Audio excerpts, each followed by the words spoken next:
জাহান্নাম থেকে বাঁচার জন্য মুসলমান হইছি। আল্লাহ বানাইছে বক্তা, ডাক্তার বানাইছে আপনাকে চিকিৎসা করার জন্য। রোগ অনুযায়ী ট্রিটমেন্ট না করে আবার দরা খাবো, আমি দরা খাতি রাজি না বাজান। জন্য যেখানে মুসলমানের ঘা আমার মলম সেইখানে, কথা ঠিক না? কিন্তু বক্তার গোষ্ঠী মুসলমানের গা হইছে পায়, আর আমরা স্টেজে উঠে বয়ান করি ওষুধ লাগায় মাথায়, মলম কষি মাথায়, কথা ঠিক না?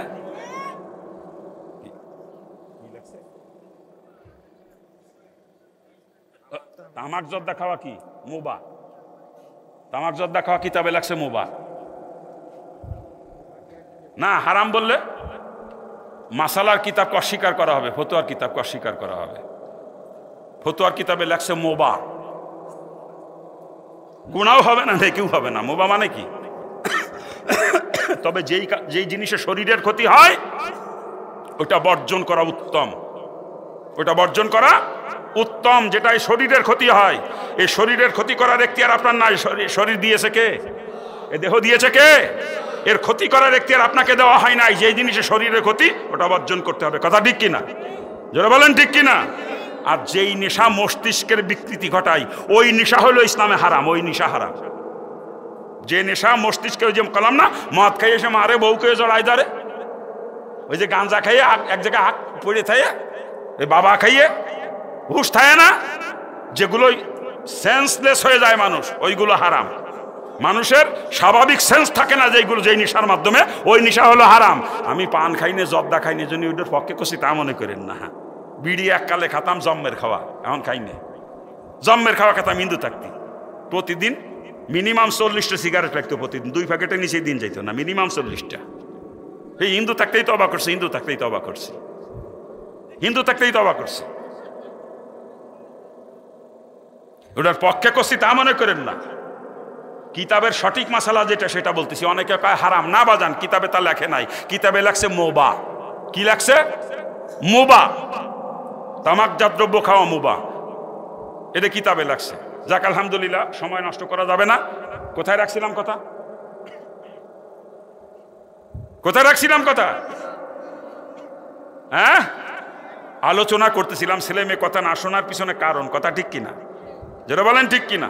কয়টা করছি আলোচনা? 3টা। 4র্থ নাম্বার কারণ সন্তানের প্রতি মা বাপের দায়িত্ব অবহেলা করা। এই সন্তানের প্রতি দায়িত্ব আছে অনেকগুলো। 1 নাম্বার দায়িত্ব জন্মের পরে ডান কানে আজান, বাম কানে একামত দেওয়া। 2 নাম্বার দায়িত্ব 7 দিনের দিন মাথার চুল কামায়া চুলের ওজন পরিমাণে সোনা বা রূপা সদকা করে দেওয়া সামর্থ্য মোতাবেক। 3 নাম্বার দায়িত্ব 7 দিনের দিন আকিকা করে দেওয়া।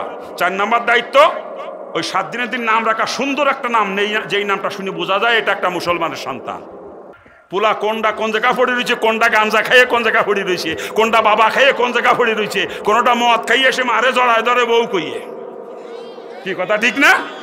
এ জোরে বলেন ঠিক কিনা? মাদকাসক্ত অধিকাংশ সমাজের যুবকরা, কথা ঠিক না ভুল বলতেছি? আপনি যান কই? কই যান আপনি? কি জ্বালায় পারলাম, শেষ করে দেব? হ্যাঁ, অথচ মুসলমানের বৈধ সন্তান কখনো মাদকাসক্ত হতে পারে না। মুসলমানের বৈধ সন্তান কখনো জুয়ায় আসক্ত হতে পারে না। আজকে অধিকাংশ যুবকরা জুয়াখোর, কথা ঠিক না? জোরে কান ঠিক কিনা? আর জুয়া খেলার জন্য বর্তমান জুয়ার কোর্টে যাওয়া লাগে না, মোবাইলে বলে জুয়া খেলার ব্যবস্থাও আছে। আমার একদিন একজন কাছে, হুজুর বর্তমান ফুলাফান এই শীতের রাত্রি সারা রাত কম্বল মুড়ি দিয়ে সারা রাত কম্বলের মধ্যে জুয়া খেলে। কি কথা ঠিক না ভুল করছি? ঠিক না ভুল করছি? আমি বাজান ওগুলো বুঝিও না, কারণ আমার 2টা মোবাইল এই যে দেখেন। আমার জীবনে আমি কোনোদিন নেট চালাই নাই, ফেসবুক চালাই নাই, এই আমার 2টা মোবাইল। আমি ওগুলো বুঝিও না, কিন্তু মানুষ যা কয় শুনি তাই। বলে রাত ভরিয়ে কম্বল মুড়ি দিয়ে কম্বলের মধ্যে বলে রাত ভরে ঠেলে রাম জুয়ো খেলে। কি কথা ঠিক না ভুল হচ্ছে? জোরে কান ঠিক না ভুল হচ্ছে? এই যারা মাদক আসক্ত, জুয়ায় আসক্ত, কসম খোদার ওরা জাউরা, ওরা জাউরা, ওরা জাউরা। মানে মুসলমানের বৈধ সন্তান কখনো মাদক আসক্ত হতে পারে না, জুয়ায় আসক্ত হতে পারে না, কথা ঠিক কিনা? আর এর পিছনে কারণ, 1 নাম্বার কারণ সুন্নাত তরিকায় বিবাহ না হওয়া, 1 নাম্বার কারণ। আজকে বিয়ে শাদীর কি সাইজ মুসলিম সমাজে, কথা হবে না? খারাপ লাগতেছে নাকি? খারাপ লাগে বাজান? মুসলমানের বিয়ে শাদীর অবস্থা দেখি আমার কলিজাটা ফাইটে যায় দুঃখ। এরা বলে মুসলমান, এরা বলে মুসলমান। আফসোস লাগে, আপনারা মুসলমান পরিচয় দেন, লজ্জা করেন আপনাদের? আপনারা মুসলমান নামের কলঙ্ক। মুসলমান আমি হিন্দুর ঘরে জন্মেছিলাম, কিন্তু এখন আমি মুসলমান। আপনারা মুসলমান পরিচয় দিয়ে না, কারণ ইসলাম আপনাদের মধ্যে নাই। আপনারা খালি গরু খাইয়া আস্তেনুর মাথা কেটে মুসলমান দাবি করেন, ইসলাম নাই আপনাদের মধ্যে। জন্মের পর থেকে দেখতাম আমার আত্মীয় স্বজনরা যেগুলো করতো বিয়ে শাদিতে, আজকে আপনারা মুসলমানরা তার থেকে 3 ধাপ নিচে নেমে গেছেন। আমি ছোটবেলায় দেখছি আমার আত্মীয় স্বজনরা বিয়ে করার আগে মায়ে দেখতে যাইতো, বন্ধু বান্ধব নিয়ে দুলাভাইদেরকে নিয়ে মায়ে দেখতো, পরপুরুষ নিয়ে মায়ে দেখতো হিন্দুরা। বর্তমান দেখি আমাদের মুসলিম সমাজে মুসলমানরা বন্ধু বান্ধব নিয়ে দুলাভাই নিয়ে মায়ে দেখতে যায়, পরপুরুষ নিয়ে মায়ে দেখতে যায়। কি আপনাকে এলাকায় দেখে নাকি? অথচ যেই ছেলেটা বিয়ে করবে, ছেলের বাপু বিয়ে হওয়ার আগ পর্যন্ত মেয়েটার চেহারা দেখতে পারবে না। হারাম, একেবারে কবিরা গুনাহ। ছেলের সঙ্গে বিয়ে হওয়ার আগ পর্যন্ত ছেলের বাপের জন্য মেয়েটা দেখা হারাম, কবিরা গুনাহ। তবে হ্যাঁ, ছেলের বাপের দায়িত্ব আছে মেয়ের সম্পর্কে খোঁজ খবর নিবে। মেয়ের বংশ কেমন, পিতৃকুল কেমন, মাতৃকুল কেমন, দিনদারি আছে কিনা, পর্দা পশিদা মানে কিনা, মেয়ের স্বভাব চরিত্র কেমন, এগুলো খোঁজ নিবে ছেলের বাপ। খোঁজ নিয়ে যদি বোঝে না রে মেয়েটা তো উপযুক্ত, বেটার বউ করে আনা যায়, তখন ছেলেকে পাঠাবে মেয়ে দেখতে। ছেলে দেখবে মেয়েকে, মেয়ে দেখবে ছেলেকে। কারণ যাকে নিয়ে সারা জীবন সংসার করা লাগবে, শরীয়ত তাকে পছন্দ করে নেওয়ার এখতিয়ার দিয়েছেন। ছেলে মেয়ে উভয় উভয়কে দেখবে, আর উভয় যদি উভয়কে পছন্দ হয় বিয়ে হয়ে যাবে। আর বিয়ে হয়ে যাওয়ার পরে শ্বশুরের জন্য বেটার বউ দেখা তার কোনো নিষেধ নেই, বরং বেটার বউ শ্বশুরের শুধুমাত্র শারীরিক খেদমত, যেটা গাও টিপা পাও টিপা, এই শারীরিক খেদমত বাদ দিয়ে আর যত প্রকার খেদমত আছে সব বেটার বউ করতে পারবে। কিন্তু ছেলের সঙ্গে বিয়ে হওয়ার আগ পর্যন্ত ওই মেয়েটার চেহারা দেখাও ছেলের বাপের জন্য হারাম, কবিরা গুনাহ। যেখানে ছেলের বাপের জন্য মেয়ে দেখা হারাম, সেখানে বন্ধু বান্ধব নিয়ে দুলামাই নিয়ে মেয়ে পছন্দ করে বিয়ে করে। আবার কয় ছেলে মেয়ে কথা শুনে বিয়ে আক্কেল, ওই পর পুরুষদের মেয়ে দেখাই বিয়ে করলে ওই ঘরে বাইজিদ বোস্তামি রহমতুল্লাহ জন্ম নেবে না। যে পানির গিলাস হাতে করে সারা রাত মার মাথার কাছে দাঁড়ায় দাঁড়া কাটাবে, ওই ঘরে জন্ম নেবে খুলনার এরশাদ শিকদার। খালি কই ছেলে মেয়ে কথা শুনে, তোর বিয়েই তো হয় নাই, তুই জন্ম দিয়েছ যাওরা। ও যাওরা জীবনেও কথা শুনবে না, জীবনেও না। কি কথা কন ঠিক কিনা? জোরে বলেন ঠিক কিনা? খালি কি তাই? আগে দেখতাম, আমি যখন হিন্দু ছিলাম, হিন্দু অবস্থায় দেখতাম হিন্দুরা যৌতুক ছাড়া বিয়ে করতো না। হিন্দুদের বিয়ে যৌতুক ছাড়া হয় না। বর্তমান দেখি মুসলমানরা হিন্দুত্ব থেকে আর 3 ধাপ নিচেই, যৌতুক ছাড়া অধিকাংশ মুসলমানের বিয়েই হচ্ছে না বর্তমানে, ঠিক কিনা? কেউ কয় মরণ সাইকেল দিয়া লাগবে, কেউ কয় বেকার ফুলা বিয়ে দেবো না, ফুলা চাকরি দিয়ে দিলি বিয়ে দেবো। আবার কেউ আমার ফুলারে বিদেশ পাঠিয়ে কুয়েত বিয়ে করে যৌতুক হিসেবে কুয়েত যায় বদমাইশ। আবার কেউ আমার ফুলা চাকরি করবে না, চাকরগিরি করবে না, ব্যবসা করবে, ব্যবসার পুঁজি দিয়া লাগবে। কেউ নাই ইজি বাইক, অটো। কি কথা ঠিক কিনা? জোরে কান ঠিক কিনা? এ যৌতুক আসেনি আপনার এলাকায়? এই এলাকায় বিয়েতে যৌতুক আছে? মুসলমানের বিয়েতে যৌতুক নেওয়াও হারাম, দেওয়াও হারাম। শুয়োরের গোস্ত খাওয়া মুসলমানের জন্য যেরকম হারাম, যৌতুকের টাকা খাওয়া সেই রকম হারাম। বরং শুয়োরের গোস্ত খেলে হারাম খাওয়ার গুনাহ হয়। আর যৌতুকের টাকা আমরা খাইতেছি, ও টাকা তো হারামই। সাথে সাথে মেয়ের বাপের উপরে জুলুম করা হইলো, হারামও খাইলাম, জালেমও হইলাম। আর শুয়োর খাইলে খালি হারাম খাওয়া হয়তো, জালেম হইতাম না আমি। কথা ঠিক কিনা? কত বড় জুলুম একটু চিন্তা করেন। একটা মেয়েকে জন্মের থেকে শুরু করে বিয়ের উপযুক্ত হওয়া পর্যন্ত লালন পালন করতে মেয়ের বাপের কলিজা ফাইটে যায়। আজকে তার ওই কলিজার টুকরা তার নয়নের পুতুলি আমার দিয়ে দেয়, তা তোমার কলিজা বরে না দাবি করে মরণ সাইকেল চাকরি, ওরে হারাম করে। বরং উচিত ছিল যে বেচারা এতকাল আমার স্ত্রীকে লালন পালন করেছে, এতকাল আমার বেটার বউকে মানুষ করেছে, বিনিময়ে মেয়ের বাপকে আরো কিছু দেওয়ার দরকার ছিল, ঠিক না? জোরে কান ঠিক কিনা? তা তো দেবেই না, উল্টে দাবি করে ফ্রিজ, রঙিন টেলিভিশন, বদমাইশ কুতাকার। যৌতুক নিয়ে করে বিয়ে, আবার ছেলে মেয়ে কথা শোনে না। যৌতুক নিয়ে বিয়ে করলে ওই ঘরের রাবেয়া বসরি রহমতুল্লাহ আলাইহা জন্ম নেবে না, ওই ঘরে জন্ম নেবে তসলিমা নাসরিন। খালি কই ছেলে মেয়ে কথা শোনে না, তোর বিয়েই হয় নাই, বিয়ে কেল জন্ম দিছ যাওরা বা ছেলে মেয়ে কথা শুনবে? খারাপ লাগতেছে নাকি? খারাপ লাগে বাজান? আরো আছে, বলবো না, বাদ দেবো। আমি ছোটকালে দেখতাম হিন্দুদের বিয়েতে গায়ে হলুদ দিত, আর বর্তমান দেখ মুসলমানরা ওরে ঠেলার রে। অথচ মুসলমানের বিয়েতে গায়ে হলুদ দেওয়া হারাম, হারাম, হারাম। ওলামাইকেরা মাসে জিজ্ঞেস করেন মাসালা। আপনার এলাকায় দেয় নাকি গায়ে হলুদ? এলাকায় দেয়। তা গায়ে হলুদের সিস্টেম কি? মাইক্রো ভাড়া করে করিয়ে যুবতী মেয়েদেরকে সাজায়, সব একটা অ্যাড্রেস, লাল পাড়ি হলুদ শাড়ি। ছেলের বাড়িতে একদল যুবতী মেয়েকে সাজায় পাঠায় মেয়ে গায়ে হলুদ দেওয়ার জন্য, আবার মেয়ের বাড়িতে একদল যুবতীকে পাঠায় দেয় ছেলের বাড়ি ছেলের গায়ে হলুদ দেওয়ার জন্য, ঠিক না? এমন ভাবে সাজে সব, দেখলে পরে মনে হয়েছে না এক ঝাঁক ডানা কাটা পরি। কি কথা কান ঠিক কিনা? জোরে কান ঠিক কিনা? গায়ে হলুদ দিতে যে সমস্ত মেয়েরা যায়, ওর একটা মেয়ে ওইখানে থেকে খালি হাতে ফিরতে পারে না। যে এলাকায় গায়ে হলুদ দিতে গেছে, আপনার এলাকায় যখন অন্য এলাকার মেয়েরা আসে, আপনাদের যুবকরা মেয়েদের পিছনে একটু লাগে না? লাগে না? তা আপনি যে আপনার যুবতী মেয়েটারে, যুবতী বউটারে আর এক এলাকা পাঠাচ্ছেন গায়ে হলুদ দিতে, সে এলাকায় যুবক নেই?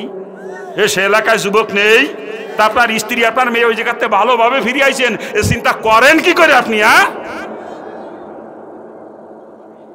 এভাবে গায়ে হলুদ দিয়ে বিয়ে করে আবার কয় ছেলে মেয়ে, কথা শুনে বিয়ে আক্কেলের দল। এই গায়ে হলুদ দিয়ে বিয়ে করলে ওই ঘরে চরমুনার মরহুম পীর সৈয়দ ফজলুল করিম রহমতুল্লাহ জন্ম নেবে না, ওই ঘরে জন্ম নেবে শয়তান দেওয়ানবাগি। দেওয়ানবাগি খারাপ লাগতেছে মনে হয় নাকি? খারাপ লাগে বাজান? আপনারা করেন তাই বলতেছি, আমি বানোয়াট একটা কথাও বলতেছি না, কথা ঠিক কিনা? আপনারা মুসলমান, আমি হিন্দুর বাচ্চা, আপনারা যা করেন মেনে নেব কি করে? আমি তো মেনে নিতে পারি না। আরো আছে বিয়ে শাদীর সাইজ, বলবো না বাদ দেবো? বলবো না বাদ দেবো? মুসলমানের বিয়েতে মহিলারা বরযাত্রী যায়, আপনার এলাকায় যায় না, আমার এলাকায় যায়, এলাকায়ও যায়। আচ্ছা চিন্তা করতে পারেন, মুসলমানের বিয়েতে মহিলা বরযাত্রী, এই যে মেয়ে ছেলে পাঠান বিয়ের বরযাত্রী হিসেবে, ওই জায়গার থেকে একটা মহিলাও খালি হাতে ফিরে আইসে চিন্তা করেন না। কোনো মহিলা বুকে হাত দিয়ে কথা বলতে পারবে না আমি বিয়ের বরযাত্রী গেছি অথচ পর পুরুষের গোসা খাই নাই, কোনো মহিলা বলতে পারবে না। এটা চ্যালেঞ্জ, আমার চ্যালেঞ্জ। তারপর স্ত্রীকে, আপনার মেয়েকে যে বিয়েতে বরযাত্রী পাঠাইছেন ওই পর পুরুষের গোসা খাওয়ার জন্যই নাকি? দোষ মহিলাদের না, দোষ আপনার। ওই আমার স্ত্রী, আমার মেয়ে তো জীবনে কোনোদিন বিয়েতে বরযাত্রী গেল না। আপনার স্ত্রী, আপনার মেয়ে যায় কি আপনি পাঠান তাই যায়? কি কথা কান ঠিক কিনা? জোরে কান ঠিক কিনা? যুবতী বউডারে, যুবতী মেয়েটারে পর পুরুষের ঘষা খাওয়ার জন্য বিয়েতে বরযাত্রী পাঠায়, আবার মুসলমান পরিচয় দেয়। লজ্জা করে না? কোন মুসলমানের বাড়ির মেয়ে ছেলেরা কোনোদিন বিয়েতে বরযাত্রী যায় না। আর যে বাড়ির মহিলারা বিয়েতে বরযাত্রী যায়, হতে পারে তবলিগের মোবালেক, হতে পারে হাজী সাহেব, হতে পারে চরমুনার মুরিদ, কিন্তু উনি মুসলমান না। যদি মুসলমান হতেন, ওর বাড়ির মেয়ে ছেলেরা জীবনে কোনোদিন বিয়েতে বরযাত্রী যাইতো না। কি কথা কন ঠিক কিনা? জোরে বলেন ঠিক কিনা? আরো আছে, বলবো না বাদ দেবো? নতুন বউ বিয়ে করে বাড়ি আনি বাসরাত্রি স্বামী স্ত্রীর কাছে মাপ চায়, ওগো মাফ করে দাও, ওই দেন মোহরানা মাপ চায়। আপনাদের দেশে চায় নাকি? মোহরানা মাপ চাওয়ার কোনো সুযোগই শরীয়তে দেয় নাই। মোহরানা আদায় করা ফরজ। স্ত্রীর মোহরানা পরিশোধ না করা পর্যন্ত স্ত্রীর কাছে যাওয়া হারাম, একেবারে হারাম।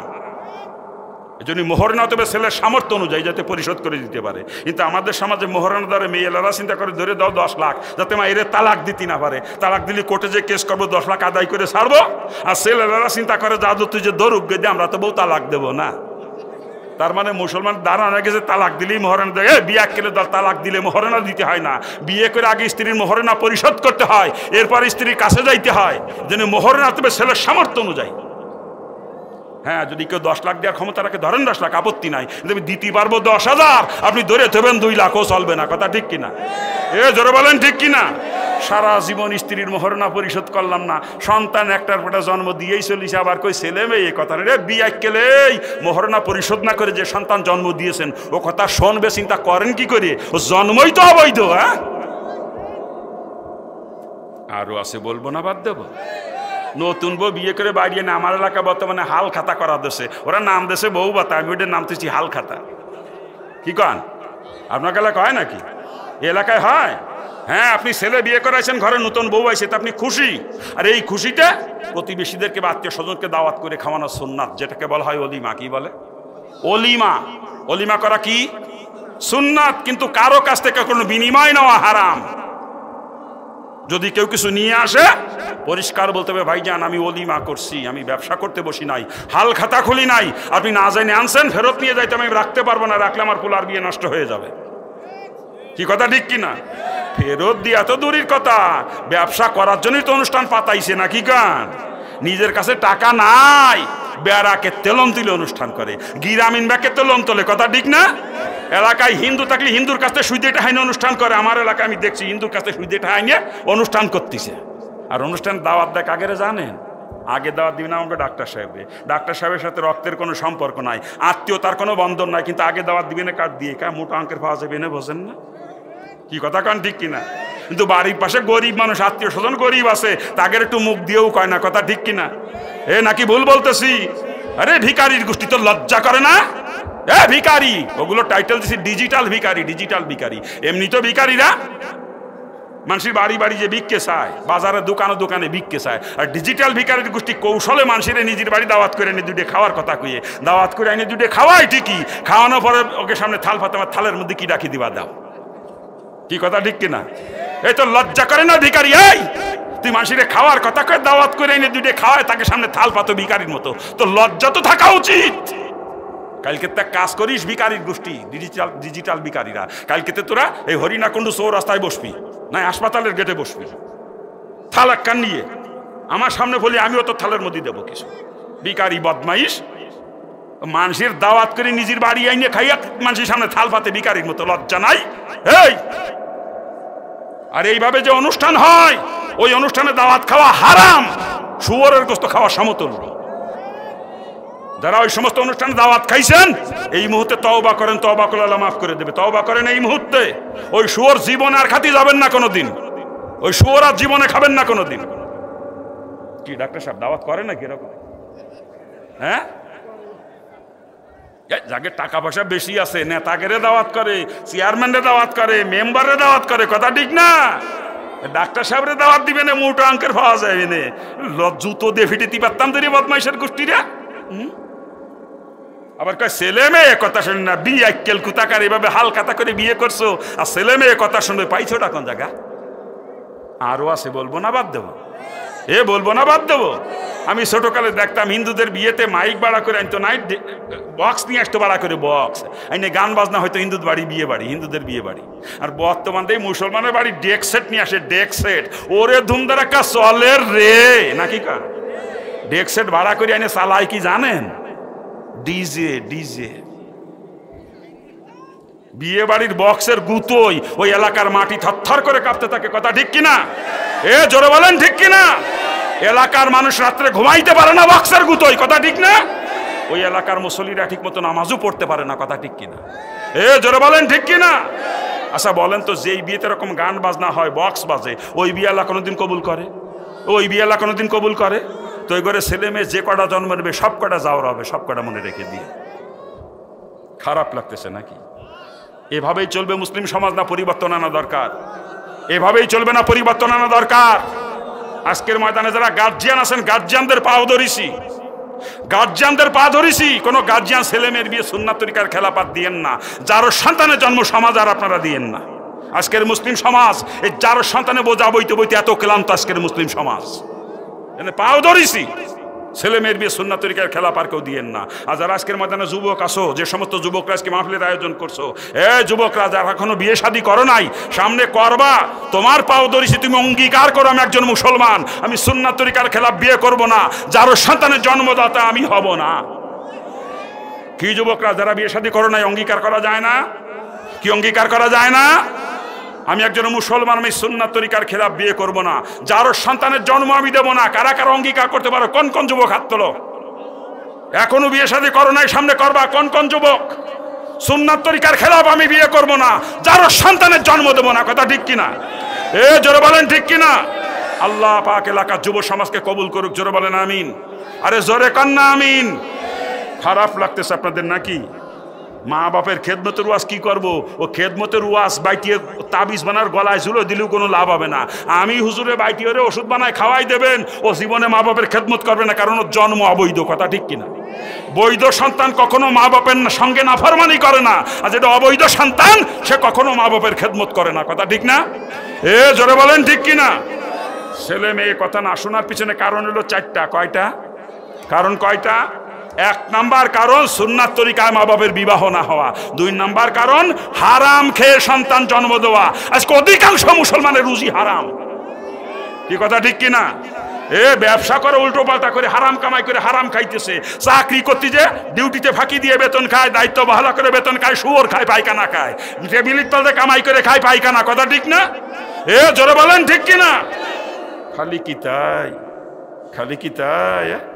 আফসোস আফসোস, আজকে শরীকের সম্পত্তি ফাঁকি দিয়ে পায়খানা খাইতেছে, সুদ খাইতেছে, ঘুষ খাইতেছে। অধিকাংশ মুসলমান আজকে হারাম খোর। এই হারাম খোর হারাম খাইয়া সন্তান জন্ম দেয়। হারাম খেয়ে সন্তান জন্ম দিলে সেটা হারামজাদা হারামজাদি হয়। ওই সন্তান জীবনে কোনোদিন মা বাপের কথা শোনে না, জীবনেও না। আজকে অধিকাংশ মুসলমানের রুজি হারাম, কথা ঠিক না? জোরে বলেন ঠিক কিনা? খারাপ লাগতেছে কইতে নাকি? খারাপ লাগে বাজান? ছেলে মেয়ে কথা না শোনার পিছনে 3 নাম্বার কারণ বেপর্দা মহিলার গর্ভে সন্তান জন্ম নেওয়া।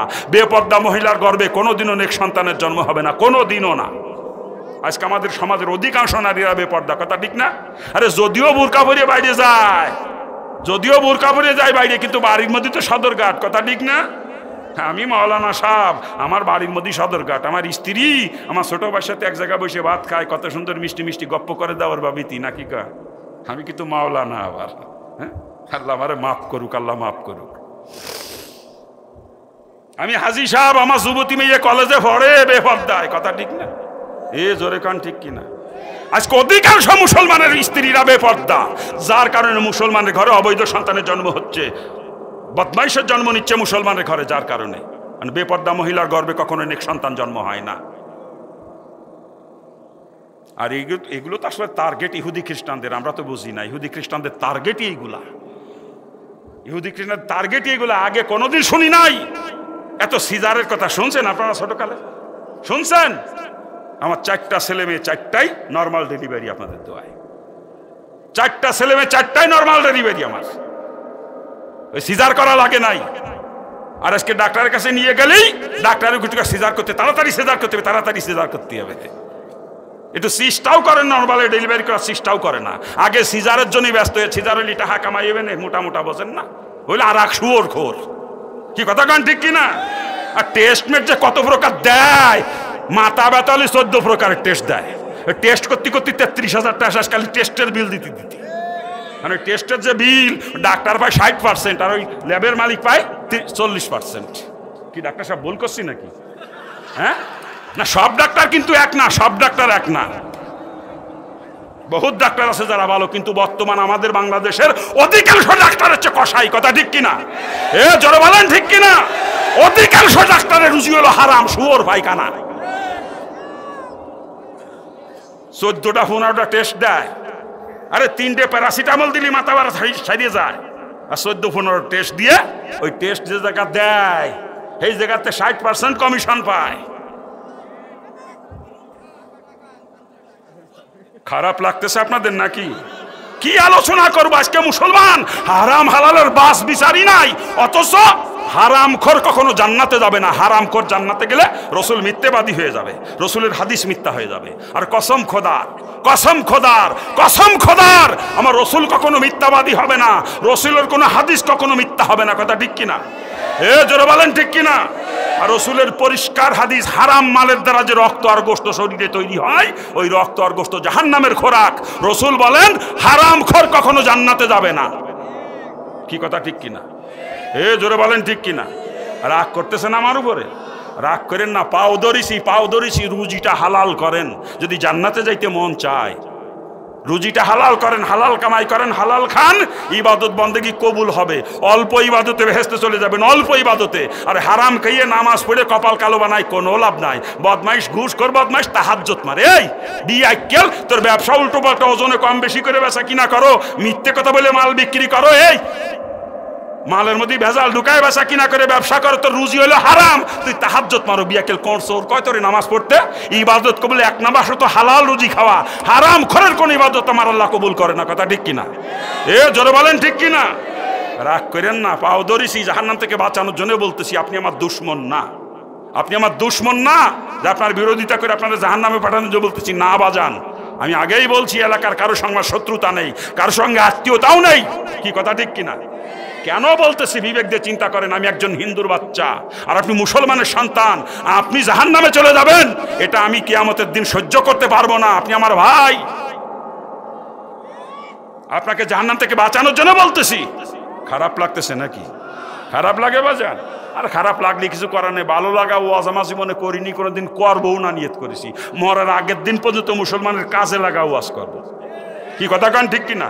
আমি বাজান ডাক্তার, আমি বক্তা না। বক্তারা করে বয়ান, আমি করি চিকিৎসা। বক্তারা করে ওয়াজ, আমি করি ওয়াশ। বোঝেন? যেখানে মুসলমানের ঘা সেখানে মলম লাগানোর চেষ্টা করি। বিস্তারিত বলতে পারবো না, রাত বেশি হয়ে গেছে, এই কারণে টাচ দিয়ে চলে যাই। সুদের আলোচনা করি, দীর্ঘ সময় নিয়ে সুদের আলোচনা করি। সুদ 1 দিরহাম পরিমাণ সুদ দেওয়া বা খাওয়া নিজের মার সঙ্গে বাপের সঙ্গে 36 বার জিনা করা সমতুল্য গুনাহ। তাও কাবা ঘরের ভিতরে নিজের মায়ের সঙ্গে বাপের সঙ্গে নারী হয়ে যদি সুদ খায় বা সুদ দেয়, বাপের সঙ্গে কাবা ঘরের ভিতরে 36 বার জিনা করার গুনাহ হয়। আর যদি পুরুষের সুদের গর্ভধারিণী মার সাথে 36 বার জিনা করার সমতুল্য গুনাহ হয় 1 দেড়হাম সুদের পরিবর্তে। আজকে সুদখোর বাদ দিলি মানুষ খুঁজে পাওয়া কষ্ট হয়ে যায় সমাজে। কি কথা ঠিক না? জোরে কান ঠিক কিনা? বড় লোকের গোষ্ঠী ব্যাংকে টাকা জমিয়ে ব্যাংকের থেকে সুদ খায়, আনারি ব্যাংকেতে লোন নাই, সিসি লোন নিয়ে ব্যবসা করে, হাউস লোনে বাড়ি করে, তাই কৃষি লোনে চাষবাস করে, ফার্ম করে, ট্রাক্টর কেনে। কথা ঠিক না? আর যারা গরিব মানুষ বোরে লাগা দিচ্ছে গ্রামীণ ব্যাংকের সমিতি, ব্যারাকের সমিতি, আশার সমিতি, প্রশিক্ষার সমিতি, বিভিন্ন এনজিও সমিতির মধ্যে সুদের মধ্যে। কথা ঠিক না? আবার কিছু ব্যাংকেল আছে বিভিন্ন এলাকায়, আপনার এলাকায় নাই, আমার এলাকায় আছে, শতকরা হারে টাকা লাগায়, শতকরা 10 টাকা, আজারে 100 টাকা। এ দেশেও আছে নাকি? এই দেশেও আছে। ওই ব্যাংকের সুদ, এনজিও সুদ, শতকরা হারে লাগাইছেন সুদ, সব সুদ এক। সুদের গুনাহ রসুল বলেন সূর্যের দেয়, সূর্যের ন্যায়। সুদের যে হিসাব লেখে, সুদের ব্যাপারে যদি কেউ সাক্ষী থাকে 4 জন সমান গুনাহগার। সুদ নেনেওয়ালা, লিখনেওয়ালা, সাক্ষী 4 জন সমান অপরাধী। মুসলমান না খাইয়ে মারা যাইতে পারে, তবু সুদের কাছে কোনো মুসলমান যাইতে পারে না। কথা ঠিক না?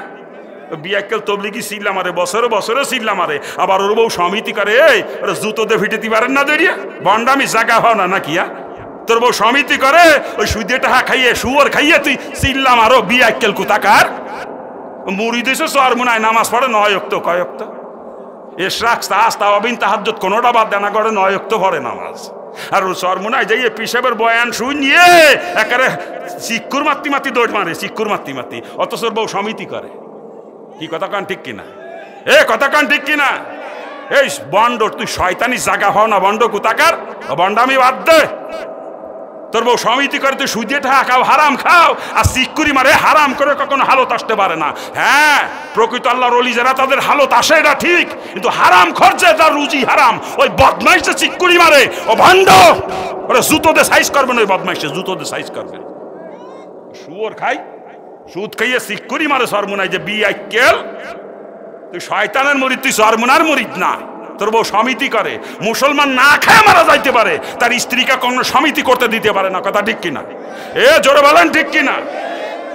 এলাকার মহিলারা সমিতি করে, সমিতি করে। ও মা গো মারে, তোমাদের ভাউদরি সীমা গামর পরে রাগ করে না। ও মা, তুমি মুসলমানের মেয়ে, তুমি তোমার বাপের সঙ্গে জিনা করতেছো সুদ দিয়ে টাকা নিয়ে সমিতি করে। তোমার পাও ধরেছি, সমিতি আর করে না, বাপের সঙ্গে জিনা আর করে না। তোমার স্বামী যদি তোমাকে লোন আনতে বলে, কিস্তি আনতে বলে, স্বামীকে পরিষ্কার জবাব দিবা, আমাকে বিয়ে করে আনছো, আমার ভরণ পোষণ দেওয়ার দায়িত্ব তোমার, কিভাবে দিবা তুমিই জানো। আমি সুদে টাকা নিয়ে আমার বাপের সঙ্গে জিনা করতে পারবো না, পরিষ্কার জবাব দিবা স্বামীকে। আসলে দোষ কিন্তু মহিলাদের না, দোষে বিয়াক্কেলের গোষ্ঠীর। এগুলোর জুতোতে সাইজ করতে পারতাম তোর বিয়াক্কেল। তোর বউ সমিতি করে, তুই মুসলমান পরিচয় দাও, লজ্জা করে না তোর? খারাপ লাগে নাকি? খারাপ লাগে বাজান? কি আলোচনা করবো আজকে? মুসলমান কোথায় একটু চিন্তা করেন। এই হারাম খাইয়ে জন্ম দিচ্ছেন বলে হারাম দাদি জন্ম নিচ্ছে সমাজে। অধিকাংশ মুসলমানের রুজি হারাম। ব্যবসা করে হারাম খায়, চাকরি করে হারাম খায়, পরের হক নষ্ট করে হারাম খায়, বদমাশ বনির সম্পত্তি ফাঁকি দেশে দিয়ে নিজের নামে রেকর্ড করে নিয়েছে। আছে না এরকম? না, আপনার এলাকার মানুষ এত খারাপ না, আমার এলাকা আছে তাই করছি আর কি। কি কায়দা রে! শরিকি সম্পত্তি ফাঁকি দিয়েছে বলে মুসলমান। ও তো বিনা দলিলে কাফের, বিনা দলিলে, কোনো দলিল লাগবে না। আবার কত বাপ আছে মেয়েরে ফাঁকি দিয়ে ছেলের নামে দলিল করে দেয়। আছে নাকি? এদেশেও আছে নাকি? না, এদেশে নাই, আমার এলাকা আছে তাই করছি আর কি। মেয়েরে ফাঁকি দিয়ে ছেলের নামে দলিল করে দেয়। এ সম্পত্তির মিরাজ বন্টন করেছে কে? সম্পত্তির মিরাজ বন্টন করেছে কে? আল্লাহ কোরআনে পাকে ভাগ করে দিয়েছে, কার সম্পত্তি কে কতটুকু পাবে আল্লাহ ভাগ করে দিয়েছে। আরে আল্লাহর বাগর পছন্দ হয় নাই, আল্লাহর উপর দিয়ে মাতবরি করেছে। মেয়েরে ফাঁকি দিয়ে ছেলের নামে দলিল করে দিয়েছে, ওটা বিনা দলিলে কাফের। ও হাজি সাহেব হইলেও কাফের, ও মুফতি মুহাদ্দিস হইলেও কাফের, ও তাবলিগের মোবাল্লিগ, ও সরমুনার মুরিদ, ওই বদমাইশ কাফের। ও কোরআনের ফয়সালা অস্বীকার করেছে। কথা ঠিক কিনা? জোরে বলেন ঠিক কিনা? আবার কতজন আছে মেয়ে আছে 3টে, আল্লাহ ছেলে দেয় নাই, 3 মেয়ে। ও করে কি, বাইচে থাকতে মেয়েদের নামে সম্পত্তি ভাগ করে লিখে দেয়। আছে না? আছে কি না? জোরে কান করে কিনা এরকম? অথচ যার ছেলে সন্তান নাই, তার সম্পত্তিতে আল্লাহ পাক ভাতিজাদের অংশ দেশে দেয় নাই? ওর সম্পত্তি ভাতিজাদের অংশ নাই?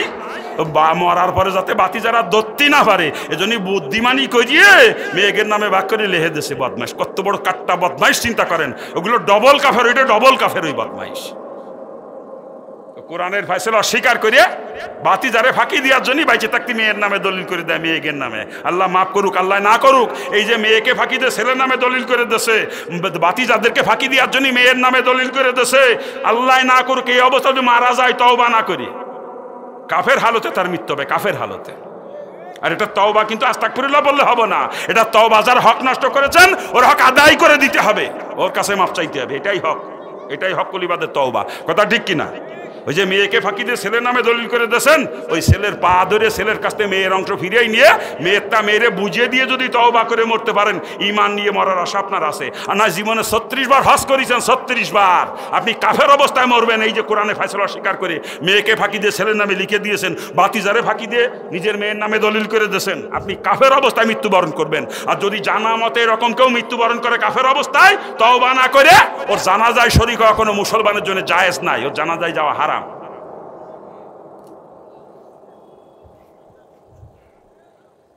খারাপ লাগতেছে নাকি? কি আলোচনা করবো, সমাজে রোগের শেষ নাই। আজকে মুসলমানের সারা গায়ে ঘা, আমি কয় জায়গা মলম লাগাবো? কারণ ডাক্তার তো আমি একা, সব হয়েছে বক্তা। স্টেজে উঠিয়ে গলা সুর দেশে সুর সার দিয়ে কি সুন্দর মিষ্টি মিষ্টি বয়ান করে, কি ফাও কিচ্ছা কাহিনী গল্প করে পকেট বই টাকা নিয়ে চলে যায়, কিন্তু সেই ওয়াজ দিয়ে মুসলমানের 4 পয়সার উপকার হয় না। কথা ঠিক না? এই বক্তার গোষ্ঠীরা তক্তা বানায় ফেলা দেবে কি আমাদের বক্তার গোষ্ঠীরা। বক্তারা বক্তা না, বক্তারা ডাক্তার, শ্রোতারা হচ্ছে রুগী, আর রুগীর রোগ ট্রিটমেন্ট করাই হলো ডাক্তারের দায়িত্ব। কথা ঠিক কিনা? জোরে বলেন ঠিক কিনা? আমি বাজান দরা খাতি রাজি না হিন্দুত্বে মুসলমান কাছে জাহান নামের ভয়তে। হিন্দু থাকতে কোরআন হাদিস পড়তাম, জাহান নামের বিবরণগুলো পড়তাম বিভিন্ন কিতাবে, আর অন্তরের মধ্যে কাঁপিয়ে কাঁপিয়ে উঠতে, এই আজাব কি করে সহ্য করবো? ওই জাহান নামের আজাবের ভয় যখন অন্তরে জমা হয়েছিল তখন ইসলাম গ্রহণ করছি, তার আগে না। জাহান্নাম থেকে বাঁচার জন্য মুসলমান হয়েছি। আল্লাহ বানাইছে বক্তা, ডাক্তার বানাইছে আপনাকে চিকিৎসা করার জন্য। রোগ অনুযায়ী ট্রিটমেন্ট না করে আবার দরা খাবো, আমি দরা খাতি রাজি না বাজান। এই জন্য যেখানে মুসলমানের ঘা আমার মলম সেইখানে। কথা ঠিক না? কিন্তু বক্তার গোষ্ঠী মুসলমানের গা হয়েছে পায়, আর আমরা স্টেজে উঠে বয়ান করি, ওষুধ লাগায় মাথায়, মলম কষি মাথায়। কথা ঠিক না?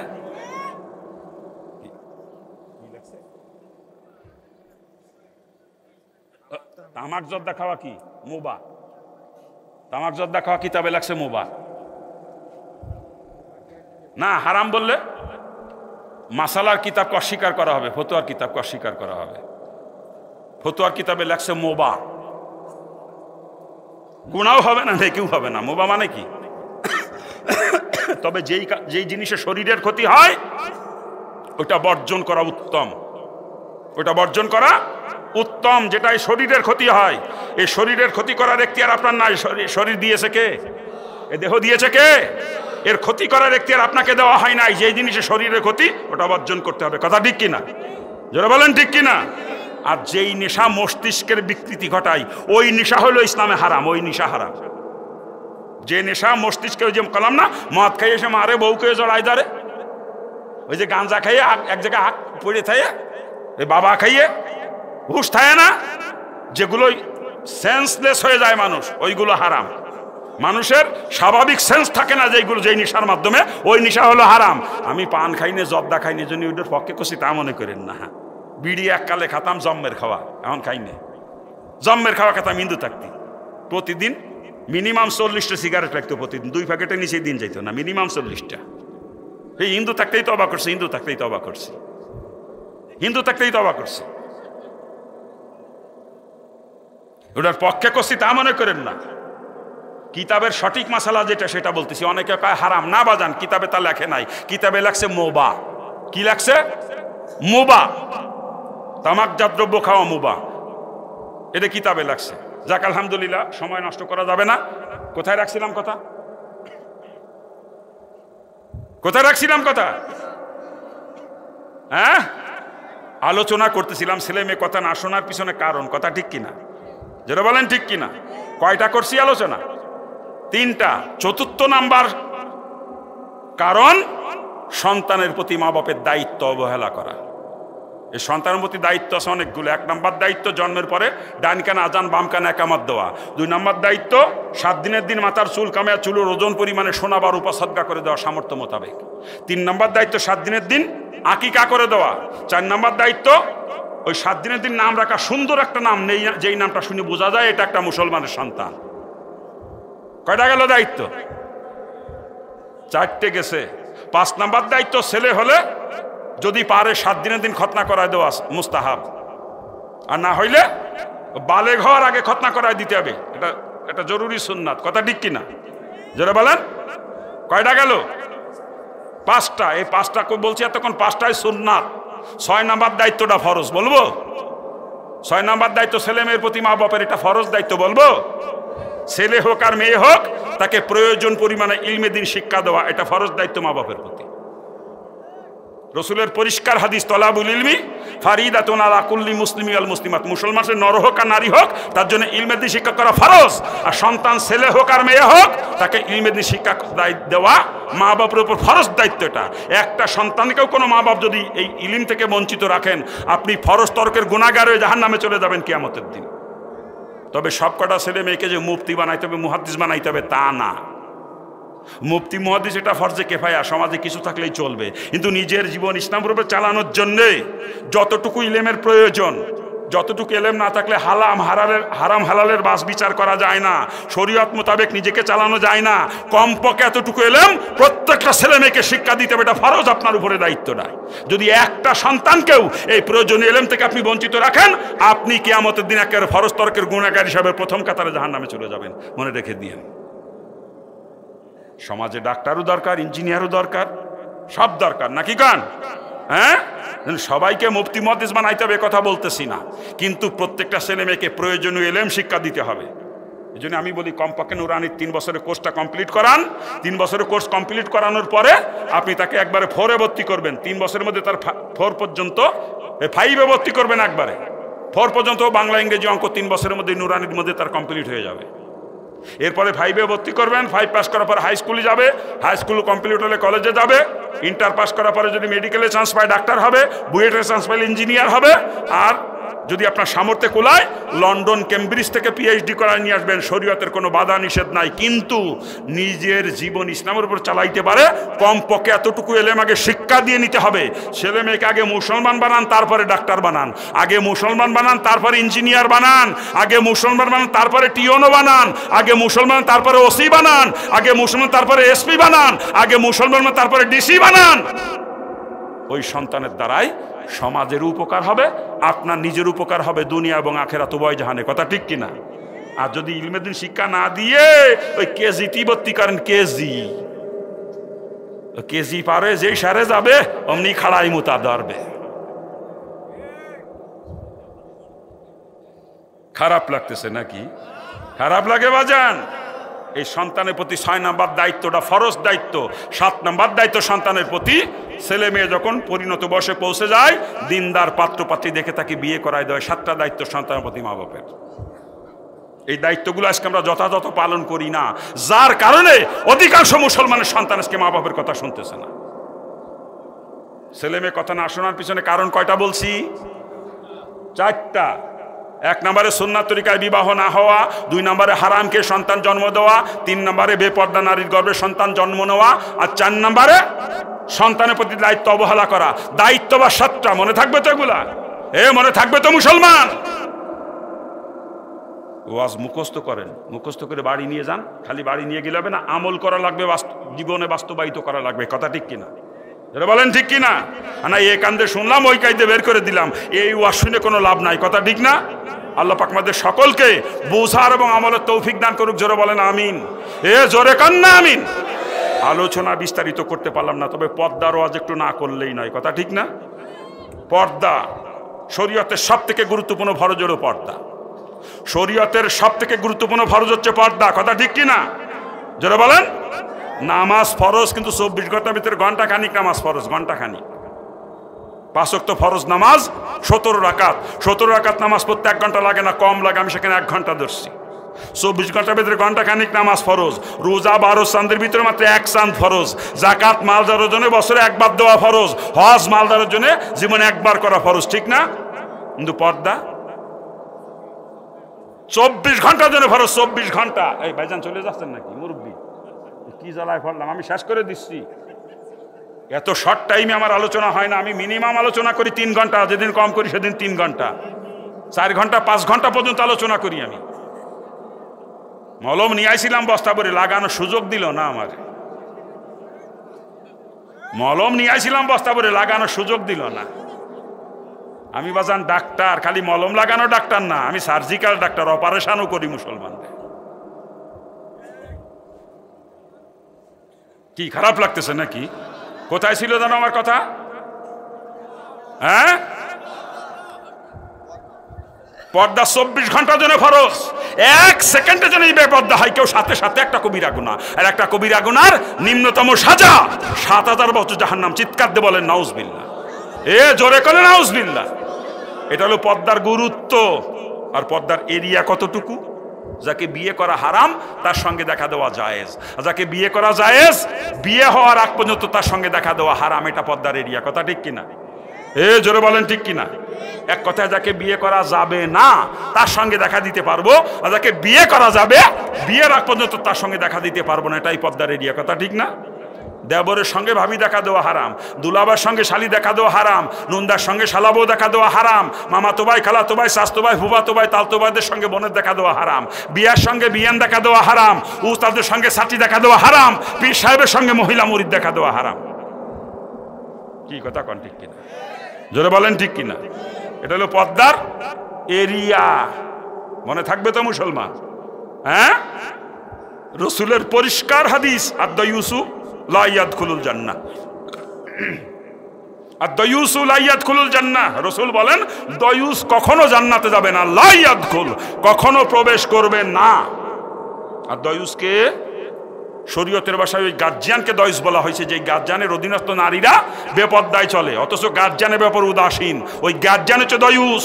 যেই মুফতি সাহেবের বউ বিয়েই আসলে বিয়ের সাথে দেখা দেয়, কথা কয়, যেই মৌলানা সাহেবের বউ দেওয়ারের সাথে কথা কয়, দেখা দেয়, এই যে আজি সাহেবের মাইয়ে বেপর্দায় কলেজে পড়ে, 31শে চৈত্র রাত 12টা 1 মিনিটের সময়, এই গালে লাগছে শুভ বৈশাখ, এই গালে লাগছে শুভ নববর্ষ, রাত 12টা 1 মিনিটে বর্ষবরণ করতেছে যে কলেজ মাঠে আজি সাহেবের মাইয়ে। হ্যাঁ, যেই তবলিগের মোবাল্লেগ ও চিল্লাই যায়, আর ওর বউ মাঠের মধ্যে যে বেপর্দায় গরু বাঁধে, ছাগল বাঁধে, যেই সরমুনার মুরিদ এই তার যুবতী মাইয়ে বেপর্দায় স্কুল কলেজে পড়ে, এই গার্জিয়ানের গোষ্ঠী দয়ুস। শুধু তাই না, আজকে যারা এই হরিণা কুণ্ডুতে ওয়াজ মাহফিলের আয়োজন করিয়ে দুনিয়ার মহিলাকে বেপর্দায় রাস্তায় বের করে দিয়েছেন।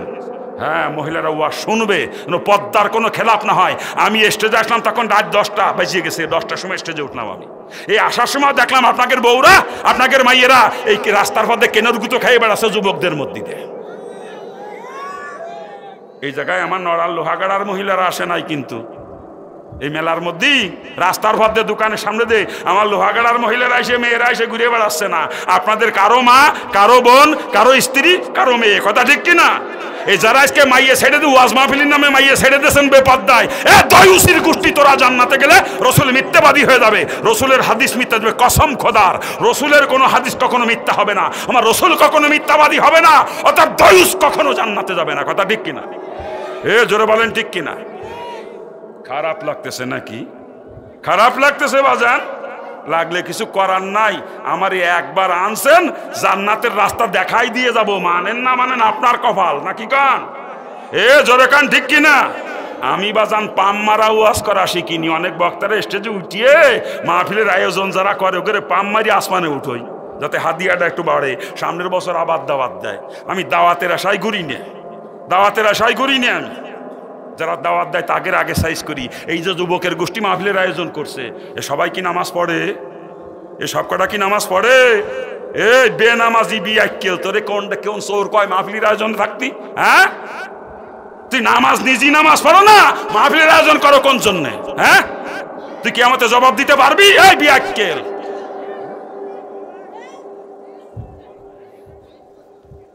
খারাপ লাগতেছে নাকি? খারাপ লাগে বাজান? আল্লাহ মাফ করুক, 1 ওয়াক্ত নামাজ যদি কেউ কাজা করে, রসুল বলেন কমপক্ষে 2,88,00,000 বছর জাহান্নামের আযাব সেবক করবে 1 ওয়াক্ত নামাজের কারণে। আপনাদের দোয়ার বরকতে এই 35 বছর ইসলাম গ্রহণ করছে। এই 35 বছরের মধ্যে 1 ওয়াক্ত নামাজ কোনোদিন কাজা হয় নাই, করতে পারি নাই কাজা, জাহান্নামের ভয়তে। মানে হিন্দু থাকতে হাদিস পড়ছিলাম, 1 ওয়াক্ত নামাজ কাজা করলে কমপক্ষে 2,88,00,000 বছর জাহান্নামের আযাব ভোগ করা লাগবে। আর জাহান্নামের 1 মুহূর্তের আযাব সহ্য করার ক্ষমতা আমার নাই। আমার নামাজ কি করে কাজা হতে পারে বলেন? এই 35 বছরের মধ্যে 1 ওয়াক্ত নামাজ কাজা হয় না আপনাদের দোয়ায়। এই আজকে আসার পথে রাস্তায় পড়েছি 3 ওয়াক্ত নামাজ রাস্তায় পড়েছি। জোহরের নামাজ পড়ছি পাটুরিয়া ফেরিঘাটে, আসরের নামাজ পড়ছি মাগুরা শহর পার হয়ে তেলের পাম্পে গাড়ি দাঁড়াইছে ওইখানে, মাগরিব পড়ছি ঝিনেদায় এসে চুয়াডাঙ্গা রোডের মাথায় ওই যে মসজিদটা না, ওই যে উঁচু মসজিদ, ওই মসজিদে। আর এসা পড়লাম এইখানে এসে। 1 ওয়াক্ত নামাজ এই 35 বছরের কাজা হয় না আপনাদের দোয়ায়। মুসলমানের বাচ্চারা নামাজ না পড়ে কি করে থাকতে পারে? বেরেনে ধরে না, এটা আমার বেরেনে ধরে না। অধিকাংশ মুসলমান কি বেনামাজি, নামাজ তো পড়েই না। আবার ওয়াজের গুতওয়ালা দেখা হুজুর নামাজ না পড়লে আমাকে ইমান ঠিক আছে। ইমান যেন পৈতৃক সম্পত্তি, নামাজ না পড়লে ঠিক তাই বিয়া কেলেই। এই রসুল কি কয় শোন, রসুলের পরিষ্কার হাদিস, বুখারী মুসলিমের হাদিস, মাল ফারকু বাইনাল আবদি ওয়াল কুফরি তারকুস সালাহ। মুসলমান কাফেরের মধ্যে একমাত্র পার্থক্য হচ্ছে নামাজ। অর্থাৎ যে নামাজ পড়ে সে মুসলমান, আর যে নামাজ পড়ে না কাফের। রসুল বলছেন, আমার বাপের ঘরের কথা না, বুখারী মুসলিমের হাদিস। রসুল কইল যে নামাজ পড়ে না সে কাফের, আর তুই কর নামাজ না পড়লি আমি ইমান ঠিক আছে। ইমান তোর পৈতৃক সম্পত্তি। আরে বিয়া কেলে ইয়া। অন্য হাদিসে রসুল বয়ান করছেন, নামাজ যে পড়ে না ইসলামে তার কোনো অংশই নাই, সে ইসলাম থেকে খারিজ হয়ে যায়। কি জোরে কান ঠিক কিনা? জোরে বলেন ঠিক কিনা? আল্লাহ মাফ করুক, আল্লাহ মাফ করুক। অধিকাংশ মুসলমান বর্তমানে বেনামাজি, অধিকাংশ একেবারে বেনামাজি। তাই বা কই কি করে? সপ্তাহে 1 ওয়াক্ত তো পড়ে নাকি কান? সপ্তাহে 1 ওয়াক্ত তো পড়ে নাকি কান? হ্যাঁ, ওই দেখবেন শুক্রবার জুম্মার টাইমে মসজিদে জায়গা হয় না, মসজিদের সামনে দিয়ে শর্ট বিছিয়ে দিয়া লাগে। কথা ঠিক না? রাস্তা বন্ধ করে রাস্তার পথে শর্ট বিছিয়ে নামাজ আদায় করে শুক্রবার জুম্মার টাইমে। অথচ ওই মসজিদেই ওই জুম্মার দিন আসরের টাইমে যাই দেখেন মুসল্লি কয়জন হয়। কি কথা ঠিক না ভুল হচ্ছে? অধিকাংশ মুসলমান সপ্তাহে 1 ওয়াক্ত নামাজ পড়ে, অথচ সপ্তাহে 1 ওয়াক্ত নামাজ হলো খ্রিস্টানদের জন্য। আর যে মুসলমান তার জন্য প্রতিদিন 5 ওয়াক্ত নামাজ। কথা ঠিক কিনা? জোরে বলেন ঠিক কিনা? তবে অল্প একটু পার্থক্য আছে। খ্রিস্টানরা পড়ে রবিবারে। কি বারে পড়ে? এই খ্রিস্টানরা কি বারে পড়ে? রবিবারে। আর আমার নব খ্রিস্টানের গোষ্ঠী পড়ে শুক্রবারে। এলো পার্থক্য, রবিবার আর শুক্রবার। ওদের টাইটেল দিছে আমি নব খ্রিস্টান, আমার যারা নব মুসলিম কয় হিন্দুর ঘরে জন্মেছিলাম, আজকে 5 ওয়াক্ত নামাজ পড়ি বুঝলাম এরা নব মুসলিম কয়। এই বিয়া কেলে গোষ্ঠী তোরা আমার নব মুসলিম কওয়া? তোকে টাইটেল দিয়ে গেলাম নব খ্রিস্টান। আমি হিন্দুর ঘরে জন্মে 5 ওয়াক্ত নামাজ পড়ি নব মুসলিম হয়ে থাকি। তুই মুসলমানের ঘরে জন্মে সপ্তাহে নামাজ পড়ে 1 ওয়াক্ত, তুই হচ্ছে খ্রিস্টান, নব খ্রিস্টান। এই সপ্তাহে 1 ওয়াক্ত নামাজ যারা পড়ে সব জাহান্নামী। চিৎকার দিয়ে বলেন নাউজুবিল্লাহ। এরা জান্নাতে গেলে রসুল মিথ্যাবাদী হয়ে, রসুলের হাদিস মিথ্যা হয়ে যাবে। রসুলের পরিষ্কার হাদিস, দুনিয়াতে যার সঙ্গে যার মিল থাকবে কিয়ামতে তার সঙ্গে তার হাসর হবে। যারা সপ্তাহে 1 ওয়াক্ত নামাজ পড়ে এদের মিল দুনিয়া খ্রিস্টানদের সাথে। কথা ঠিক না? খ্রিস্টানরা কিয়ামতের ময়দানে যেই কাতারে দাঁড়াবে, এই সপ্তাহে 1 ওয়াক্ত নামাজের গোষ্ঠী হয়ে কি কাতারে দাঁড়াবে? আর খ্রিস্টানরা কোথায় যাবে? খ্রিস্টানরা কোথায় যাবে? অতএব সপ্তাহে 1 ওয়াক্ত নামাজের গোষ্ঠী খ্রিস্টানদের সাথে এক কাতারে জাহান্নামে যাবে। এটা রসুলের হাদিস, আমার বাপের ঘরের কথা না, রসুলের হাদিস। আমরা মুসলমান না খ্রিস্টান? আমরা মুসলমান না খ্রিস্টান? নামাজ কি সপ্তাহে 1 ওয়াক্ত পড়বো না প্রতিদিন 5 ওয়াক্ত পড়বো? নামাজ সপ্তাহে 1 ওয়াক্ত পড়বো না প্রতিদিন 5 ওয়াক্ত পড়বো? এতদিন ভুল করছি, তওবা করে আল্লাহ মাফ করে দেবে, তওবা করে ফেলবো, আর জীবনে নামাজ কাজা করবো না। তওবা করতে পারবো আমরা? আমি একজন মুসলমান, আমি খ্রিস্টান নই। অতএব এখন থেকে আর নামাজ কাজা করব না। এখন থেকে নিয়মিত প্রতিদিন 5 ওয়াক্ত নামাজ আদায় করব। নিয়ত করতে পারেন? নিয়ত করতে পারেন? কারা কারা নিয়ত করতে পারেন? হাত তোলেন। কারা কারা হাত তোলেন? আমি একজন মুসলমান, আমি খ্রিস্টান নই। আমি খ্রিস্টান নই, আমি মুসলমান। অতএব নামাজ আর কাজা করব না, এখন থেকে নিয়মিত প্রতিদিন 5 ওয়াক্ত নামাজ পড়বো। আল্লাহ পাক মুসলমানদেরকে কবুল করুক। জোরে বলেন আমিন। জোরে কান না আমিন। এরপরেও অনেকে হাত তুলতে পারে নাই। কথা ঠিক না? জোরে কান ঠিক কিনা? আল্লাহ যদি কিয়ামতের দিন আমারে আপনার সামনে খাড়া করে দেয়, এই বেটা হিন্দুর ঘরে জন্মেছিল, ওর জীবনে 1 ওয়াক্ত নামাজ কাজা হয় নাই মুসলমান হইয়ে, আর তুই মুসলমানের বাচ্চা, তুই নামাজ পড়তে পারিসনি কোন কারণে? জবাব দিতে পারবেন? জবাব দিতে পারবেন? হ্যাঁ, আল্লাহ পাক সকলকে বোঝার এবং আমলের তৌফিক দান করুন। আরে জোরে কান না আমিন। জোরে কান না আমিন। খারাপ লাগতেছে আপনাদের নাকি? খারাপ লাগে বাজান? আলোচনা করতেছিলাম পর্দা নিয়ে, তাতে চলে গেলাম কোন দিকে। আসলে সময় কম হইলে এই অবস্থায় হয়, কোনো লাইনে বিস্তারিত আলোচনা করা যায় না। তবে মহিলাদের সম্পর্কে অল্প একটু কথা বলে শেষ করে দেবো আজকে। মহিলাদের সম্পর্কে আমার আগের কোনো বক্তা বয়ান করছে? তাকে দাওয়াত দিয়েছেন তাই বয়ান করবেন না? তা মহিলাদের সম্পর্কে আলোচনা যদি না করবেন, তাদেরকে দাওয়াত দিয়ে আনেন কি জন্যে? ও মাগো, আপনাদেরকে একটু গালিগালাজ করছি মাগো, সমিতি টমিতি করেন, এইগুলো নিয়ে একটু বেশি কথা কইছি মাগো। ও মা, পর্দা নিয়ে একটু বেশি কথা কইছি, কিন্তু মাগো জাহান্নামেতে বাঁচানোর জন্য কইছি মারে। আমার রসুলের 2খানা হাদিস বলবো মহিলাদের সম্পর্কে। রসুল এক হাদিসের ভিতরে বলছেন, একজন মহিলা 4টা কাজ করতে পারলে কিয়ামতের ময়দানে 8ও জান্নাতের দরজার সামনে খুলে দেওয়া হবে। যেই দরজা মন চায় সেই দরজা সে জান্নাতে চলে যাবে। চিৎকার দিয়ে বলেন সুবহানাল্লাহ।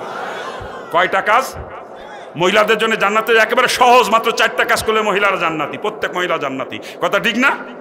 আর এই 4টা কাজের ভিতরে 1 নাম্বার কাজের কথা রসুল বলেছেন, যে এই মহিলা 5 ওয়াক্ত নামাজ সময় মতো আদায় করবে। 2 নাম্বার কাজের কথা রসুল বলেছেন, যে এই মহিলা রমজান মাসের রোজাকে সঠিকভাবে রাখবে। 3 নাম্বার কাজের কথা রসুল বলেছেন, যেই মহিলা পর্দায় থেকে নিজের সতীত্বের হেফাজত করবে। আর 4 নাম্বার কাজের কথা রসুল বলেছেন, যেই মহিলা আমি স্বামীর খেদমতের মাধ্যমে স্বামীর সন্তুষ্টি অর্জন করে দুনিয়া থেকে বিদায় নিতে পারবে, এই মহিলার জন্য জান্নাতের 8টা দরজা খুলে দেবে রসুল বলছেন কিয়ামতের দিন। দ্বিতীয় হাদিসে রসুল বলেছেন, আখেরি জামানার অধিকাংশ নারীরা জাহান্নামী হবে 3টা কারণে। কয়টা কারণে? আখেরি জামানার অধিকাংশ নারীরা জাহান্নামী হবে 3টা কারণে। 3টা কারণে 1 নাম্বার কারণ রসুল বলেছেন বেপর্দায় চলার কারণে। 2 নাম্বার কারণে কথা রসুল বলেছেন স্বামীর নাফরমানি করার কারণে। আর 3 নাম্বার কারণে কথা রসুল বলেছেন গীবত শিকায়েতের কারণে। কয়টা কাজের কারণে মহিলারা জাহান্নামে যাবে? অধিকাংশ মহিলা জাহান্নামে যাবে। 1 নম্বরে বেপর্দায় চলা, 2 নম্বরে স্বামীর নাফরমানি করা, আর 3 নম্বরে গীবত শিকায়েত করা। এই 3টা কাজের জন্য অধিকাংশ আখেরি জামানার অধিকাংশ নারীরা জাহান্নামী হবে। এটা রসুলের হাদিস, আমার বাপের ঘরের কথা না। মাগো ওমা, তোমার পাও ধরিছি, মানে তোমার পাও ধরিছি।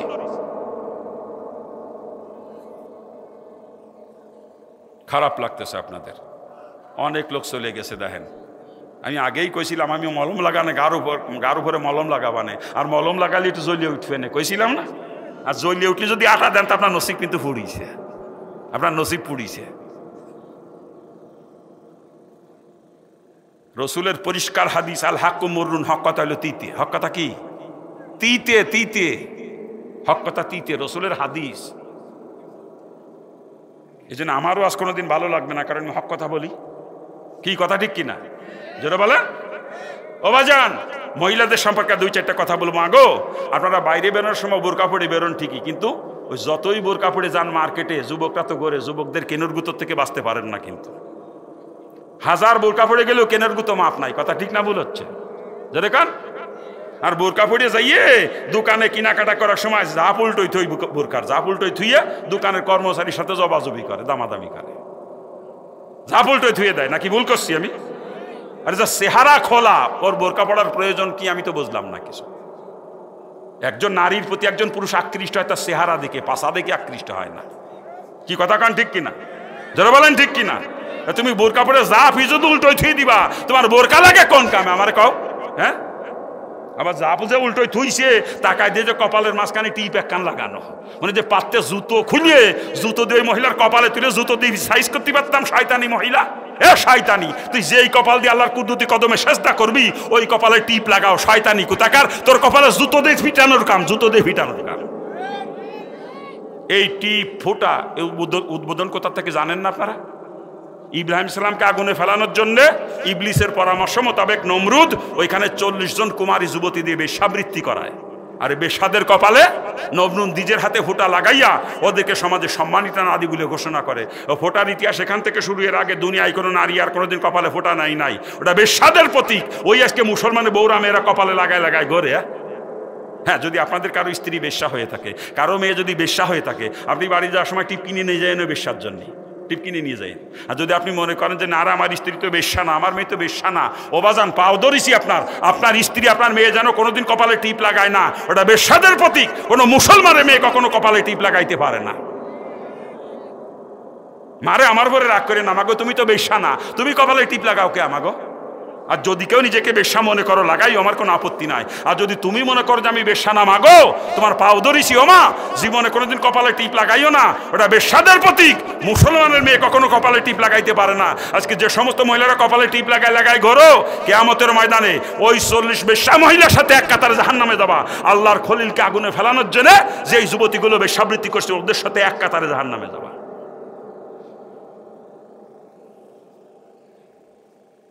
খারাপ লাগতেছে নাকি?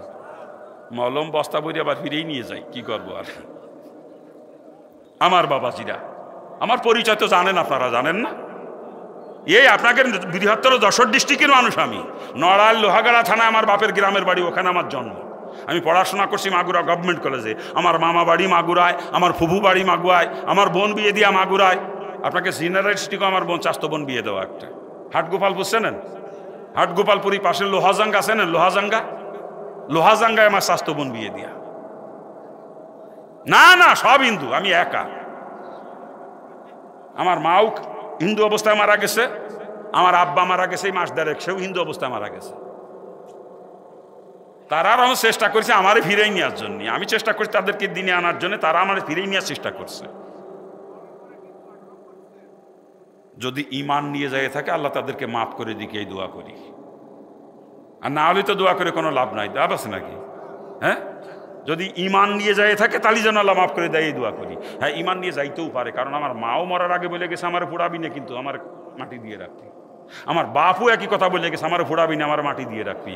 মনে মনে হয়তো কলমা পড়তেও পারে, যেটা প্রকাশ করতে পারে না সমাজের ভয়ে। কি হতে পারে না এরকম? তা আমি আল্লাহর কাছে এই দোয়াই করি, আল্লাহ যদি তারা ইমান নিয়ে থাকে, ইমান নিয়ে মরে থাকে, তুমি তাদেরকে মাফ করে দাও। এর বাইরে আর কোনো দোয়া করার এখতিয়ার আমার নাই। কি গান? হ্যাঁ, তা দোয়া করবেন। আমার ইসলাম গ্রহণের পিছনে অলৌকিক কোনো ঘটনা না। আমি দীর্ঘদিন 3টা ধর্ম নিয়ে পড়াশোনা করছি। ছোটকালের থেকে গল্পের বই পড়ার নেশা ছিল। গল্পের বই মনে করে রসুলের জীবনী কিনে নিয়ে আসছিলাম। বইটার নাম হলো যে ফুলের খুশবুতে সারা জাহান মাতোয়ারা। মনে করছিলাম আশ্চর্য কোনো ফুল নিয়ে হয়তো বা বইটা লেখা। কেমন ফুল কোথায় পাওয়া যায় জানার উদ্দেশ্যে বইটা কিনে আনছিলাম। কিনে আনি পড়ে দেখি সত্যি যে ফুল নিয়ে লেখা, সেই ফুলের জন্য আসলেই সারা দুনিয়া পাগল। সে ফুল আমার পেয়ারা নবী মুহাম্মদুর রাসূলুল্লাহ ইসলাম। হুজুরের জীবনী পড়ার পরেই ইসলামের প্রতি আকৃষ্ট ইসলামী বই পুস্তক পড়তে শুরু করি। একসময় মনের ভিতরে ধাক্কা মারে, ইসলামী বই পুস্তক পড়তেছি তাই ইসলাম ভালো লাগতেছে। আমার পৈতৃক ধর্ম যেটা হিন্দু ধর্ম, তো ইসলামে তারও ভালো হতে পারে, ও সম্পর্কে কোনো জ্ঞান নাই আমার, পড়ে দেখিনি কোনোদিন। ভুল করেছি, পরের ধর্মের বই পুস্তক পড়লাম, নিজের ধর্মের বই পুস্তক পড়লাম না। এই আবার হিন্দু ধর্মের বই পুস্তক পড়তে শুরু করলাম। হিন্দু ধর্মের বই কিন্তু একটাও পড়তে বাদ দিই নাই। বেদ, গীতা, ভাগবত, মহাভারত, পুরাণ, চণ্ডী, রামায়ণ, কল্কি পুরাণ সব ঘটেছি। আর হিন্দু ধর্মের বই পুস্তক করে আর ইসলামের দিকে বেশি আগাইছি আমি। হিন্দু ধর্মের বিভিন্ন কিতাবে ভরি ভরি প্রমাণ রয়ে গেছে আখেরি নবীর আগমনের, ভরি ভরি প্রমাণ। কল্কি পুরাণ নামে যে কিতাবখানা হিন্দুদের ধরে রসুলের জীবনী, আর কিচ্ছু না। কল্কি পুরাণে ভবিষ্যৎবাণী করছে সর্বশেষ অবতার যিনি হবেন তার নাম হবে কল্কি। কল্কি জন্মগ্রহণ করবে মরুভূমির দেশে, এবং সে দেশের সর্বোচ্চ বংশে তার জন্ম হবে। মাতৃগর্ভে থাকতেই কল্কি পিতা হারা হবে, জন্মের কিছুদিন পরে মাকেও সে হারাবে। ছেলেবেলায় সবাই তাকে ভালোবাসবে, আদর করবে।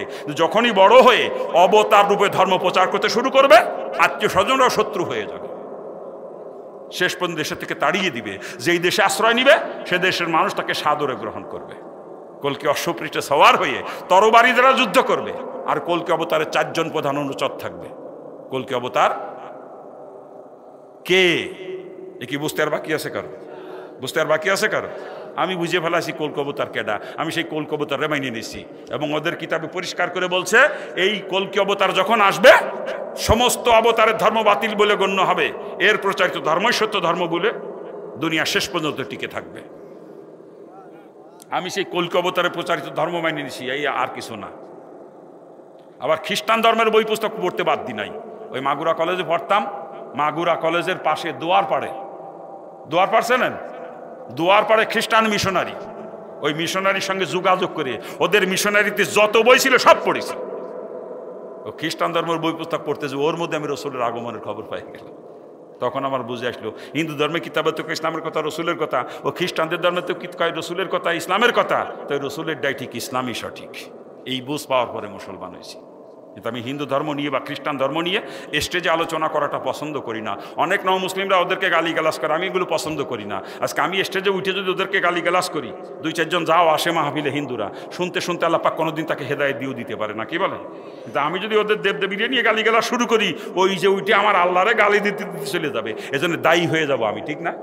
এজন্য আল্লাহ কোরআনের মধ্যে কইছে, তোমরা অজ্ঞতাবশত ওদের দেবদেবীকে গালি দিও না। তোমরা ওদের দেবদেবীকে গালি দিলে ওরা তোমার সত্যি খোদাকে গালি দিবে। এই জন্য আমি ওদের ধর্ম নিয়ে স্টেজে আলোচনা করি না। তবে হ্যাঁ, কোনো হিন্দু বদলোক বা খ্রিস্টান বদলোক যদি আমার সঙ্গে আলোচনা বসতে চায়, আমি যে কোনো মুহূর্তে তৈরি, কিন্তু কন্ডিশন একটা, উনি যদি প্রমাণ করতে পারেন হিন্দু ধর্ম সত্য বা খ্রিস্টান ধর্ম সত্য, আমি আবার হিন্দু হয়ে যাবো অথবা খ্রিস্টান হয়ে যাব। তাতে যত বড় হিন্দু পণ্ডিতই হোক আর যত বড় খ্রিস্টান পাদ্রীই হোক, আমি যে কোনো সময় যে কোনো মুহূর্তে তার সঙ্গে বসতে রাজি। আর যদি আমি প্রমাণ করতে পারি ইসলাম ধর্ম সত্য, তাহলে ওনার মুসলমান হতে হবে।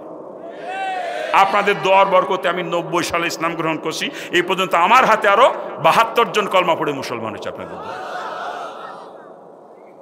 তবে পরিবারের থেকে আমি কাউরে ফিরাইতে পারিনি, পারতাম, যদি ধনী না হয়তো গরিব হইতো তাহলেই পারতাম। তাকে তো টাকা পয়সার অভাব নেই, তারা কি আমার মোকাবেক্ষী নাকি? কোটি কোটি টাকার মালিক আমার বাপ, দেশের বড় মাপের শিল্পপতি আমার বাপ, চলে গেছে দুনিয়াতে। যদি ইমান নিয়ে যায় থাকে, আল্লাহ যেন মাফ করে দেয়, এই দোয়াই করি, তাছাড়া এর বাইরে কিছু করার নাই। জি বুঝি না, ওদের আমি করবো কি? ওই সম্পদের প্রতি মোহ থাকলে কোনোদিনও মুসলমান হতে পারতাম না। জাহান্নামের ভয়তে মুসলমান হয়েছি, আবার দুনিয়ার কুত্তা হয়ে জাহান্নামে যাবে। আমি দুনিয়ার কুত্তা না বল, বুঝেন না আমার মস্তান কয় কথা তো আমি জানি না। আমার ডাক নাম ছিল রানা, এই জন্যই মানুষ রানা মাস্তান খায়। আমার ডাক নাম ছিল রানা।